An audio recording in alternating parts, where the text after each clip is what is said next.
जय जगन्नाथ। मंडल कमेटी इस बार बड़ी उत्साहित है। वह तय नहीं कर पा रही है कि जीएसटी कम करने पर आपको बधाई दे, चीन यात्रा के दौरान पुतिन और शी जिनपिंग को उंगली दिखाने पर, या फिर ट्रंप के सामने न झुकने पर। विरोधी कह रहे हैं कि लेटे लेटे अमेरिका से परमाणु विमान खरीदने और कपास को आयात कर मुक्त करने की कला कोई मोदी जी से सीखे। झुक भी गए और दुनिया को लगा अकड़े हुए हैं। वैसे जीएसटी कम करते वक्त आपको यह नहीं कहना चाहिए था कि इससे विकास को गति मिलेगी, आम व्यापारी को राहत मिलेगी। भन्नो सेठ और लच्छो सेठ कह रहे थे हम तो पहले से ही राहत में हैं। कार्यकर्ताओं को रोक रोक कर लोग पूछ रहे हैं कि अगर अब विकास तेज होगा तो वो क्या था जो देश भर में बगरा बगरा फिर रहा था। कभी सड़क बह जाती है, कभी पुल। लेकिन एक बात की खुशी है प्रभु, इस बार इतनी बाढ़ आई पर पुल एक भी नहीं बहा। ये अलग बात है कि पूरा पंजाब, उत्तराखंड और हिमाचल प्रदेश बह गया। राधेलाल पंडित जी बड़े जलकुकड़े हैं। उस दिन कह रहे थे कि अपन लोगों ने जितने भी पुल पुलिया बनाए थे वे तो पहले ही बह गए। अब जो बच्चे हैं वे या तो कांग्रेस ने बनाए थे, या अंग्रेजों ने, या फिर मुगलों ने। मुगलों की बनाई इमारतें तो हमें 500 साल बाद भी चढ़कर तोड़नी पड़ती है।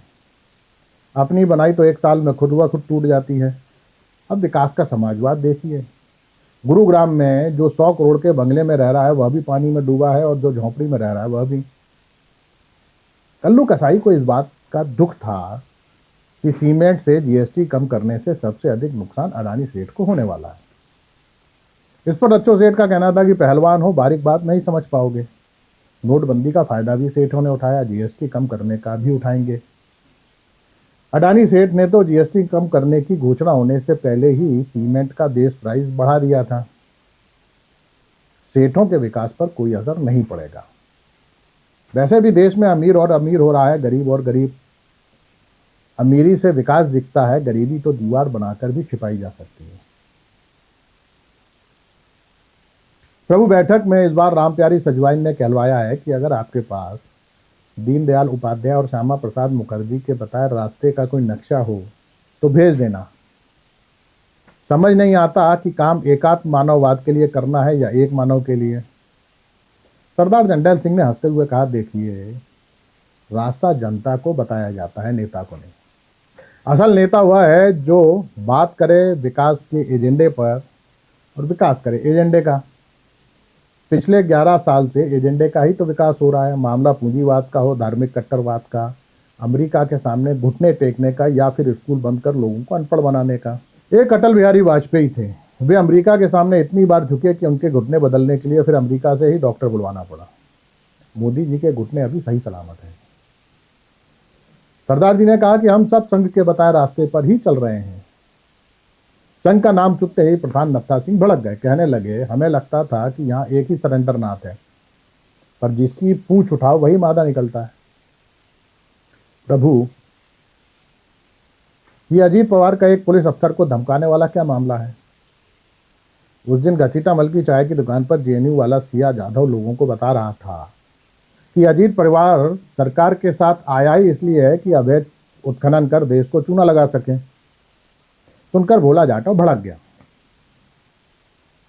कहने लगा, सरकार हमारी, हम चाहे चूना लगाकर चलें या कत्था लगाकर, तुम्हें क्या करना। एक बात पूछनी थी, ये महाराष्ट्र में अवैध उत्खनन का माल केवल एनसीपी वाले ही खा रहे हैं, या अपने विधायक कार्यकर्ताओं को भी मुंह मारने का मौका मिल रहा है, जैसे मध्य प्रदेश के विधायक संजय पाठक मार रहे हैं। वे कटनी की सारी खदानें चर गए, सहारा की जमीन चर गए।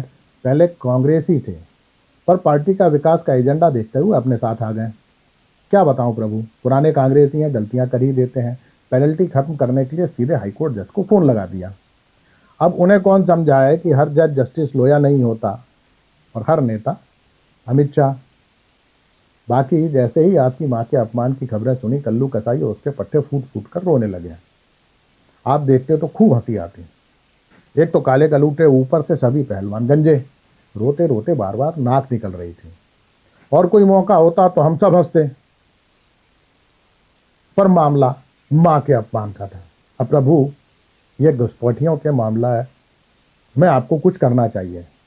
पंजाब में बाढ़ आई है, आपने जो पानी रोका था वह खुद ब खुद पाकिस्तान पहुंच गया। प्रकृति ने देशों की सीमाएं खत्म कर दी।